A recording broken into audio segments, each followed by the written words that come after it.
Yes, and welcome back to the Fresh Arsenal show with our very first transfer shorts. In this short video, we're hoping to go through some Arsenal transfer targets this summer, have a look at how good they really are and where they'd fit into the team. So first up, Youri Tielemans. He's been talked about a lot in recent weeks. Seems like Arsenal's key midfield signing, Arteta's prime target, another Premier League experienced player. Interesting strategy, similar to what we went with last summer. Reported fee at around £25 million, probably lower than his market value due to the fact that he is out of contract next year. 25 years old, good age for a centre midfielder. We've seen with the likes of Lokonga that perhaps being a bit too young in that area has cost Arsenal in some games. So having someone not too old, approaching their prime years, but having that experience, especially in the Premier League, will be a big addition. So what we're looking at on the screen now is some of Youri's strengths.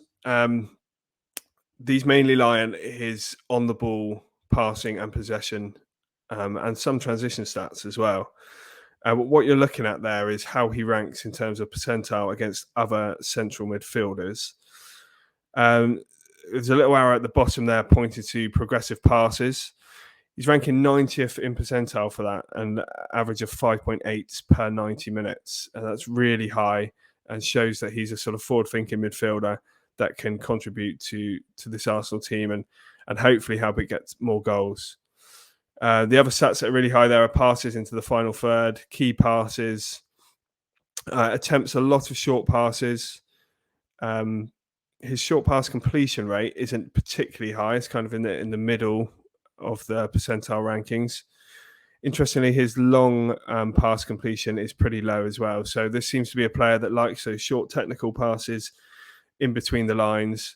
I think this might suit Arsenal. Obviously, he's currently in a Leicester team that has relied on pacey strikers on the break quite a lot, going along to the likes of Jamie Vardy.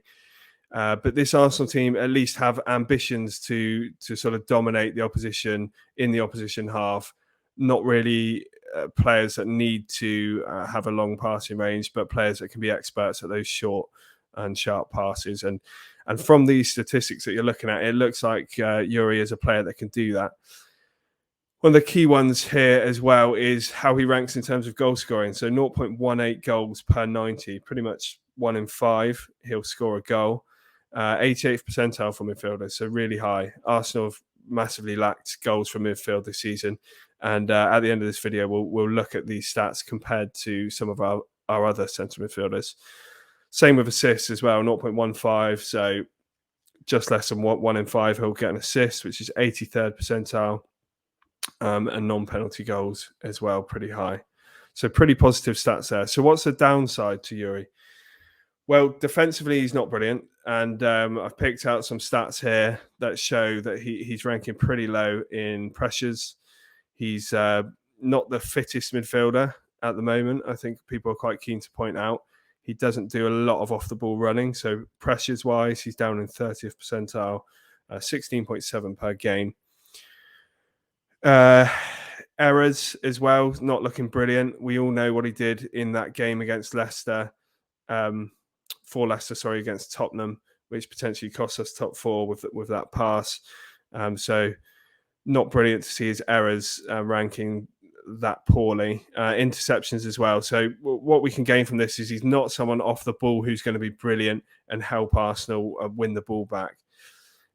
His stats that are fairly high, though, defensively, are his blocking stats. So I guess that probably what that shows us is when he does get back into position, if Arsenal are holding a sort of deep defensive shape, he would be capable of holding that shape and making blocks where necessary.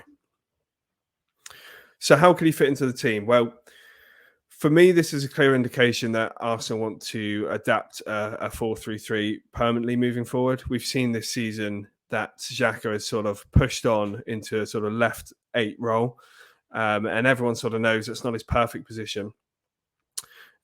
He's done it fairly well, but I'm sure Arteta's looking for someone who can do more going forward than what Xhaka offers. And I think Tielemans can do that. the key thing here for Arsenal will be keeping Partey fit, because they need a centre midfielder there that can do all the defensive work essentially by himself and allow Tielemans and Odegaard to dominate in the opposition half and feed him for those front three. But I see this as a signing that would eventually at least have Tielemans coming in at that left centre midfield role and playing alongside Odegaard. Another option for Arsenal is for Tielemans to provide a bit of cover for Odegaard. When you look at our central midfield options, there are not many at all that are more forward-thinking, more technical players. So Arsenal have been lucky with Odegaard's fitness this season, but perhaps not seen the best of him when they've not been able to rotate him out at all.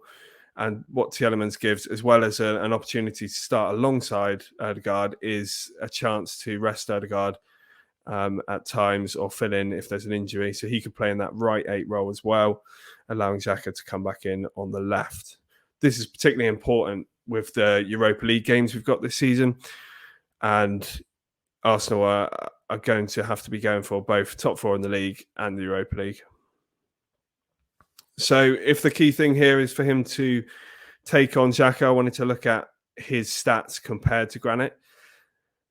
As you can see, I've picked out a few goals, much more contributions. You'll notice the stats are slightly different as we go through the slides. That's because there's slightly different time periods, but there's notes at the bottom for what we're looking at each time. So this one is actually based on the last 365 days, domestic performance, and Tielemans massively ahead in terms of goals, massively ahead in terms of assists. GCA means goal contributing actions. So that could be a cross, a pass, a foul that he's sort of forced a foul just outside the box and they score from the free kick.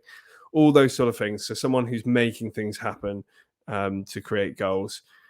Tielemans triple Xhaka, which is really encouraging to see. Pass percentage then is my only slightly worry here with Tielemans. As we saw on the first slide, his actual short completion is not always the highest, and I think that's because he takes more risks in possession, and that's why we see all these better attacking stats as well. So there will be a bit of a trade-off in Arsenal, perhaps losing the ball on some scenarios, but what he will offer in terms of creating more goals is probably worth the risk. And we saw right at the very start of the video that Tielemans' presses was quite low. What's interesting here, though, is it's still quite a lot higher than Granit Xhaka. So I don't think this signing means Arsenal turn into a pressing team all over the place, but it's not like Tielemans' lack of pressing is going to see a drop-off for Arsenal, because the guy he's replacing in the team, he's actually going to be pressing more than. And I do think with Tielemans, there is the potential, if he gets a little bit fitter, to press even more. Same with tackles then. It's not a strength of Youri's, but he actually is higher than Xhaka in that department as well. So it does, on a statistical point of view, look like a bit of an upgrade for Arsenal in that position, especially from what they're looking for in the left 8. They're looking for someone to create goals, score goals, and make things happen. So now we're looking at the attacking stats compared to Arsenal's other central midfielders. So what we've got here is goals, assists, and goal contributing actions.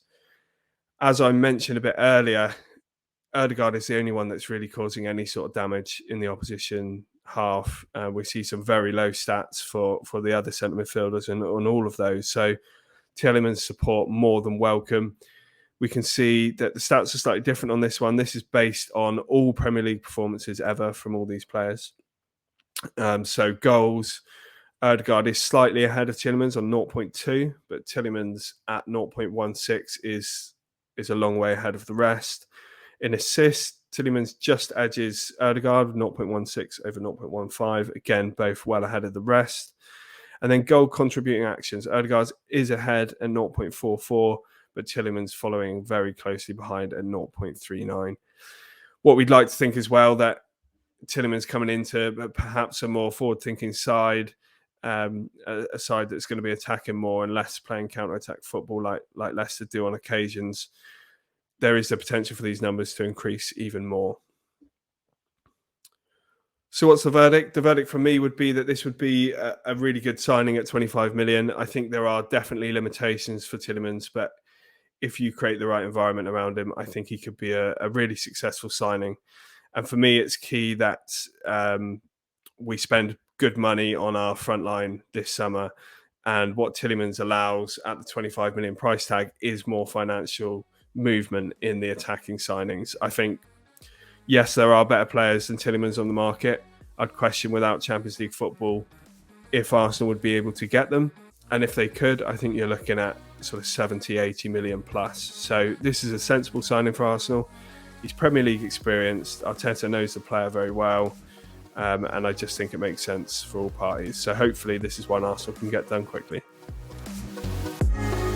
This is our first transfer short of the summer, and we're looking to do these throughout the transfer window. So please subscribe if you enjoyed this video, and please like the video below as well. It will really help. We're a brand new channel, and we'll look to bring you more over the course of the summer.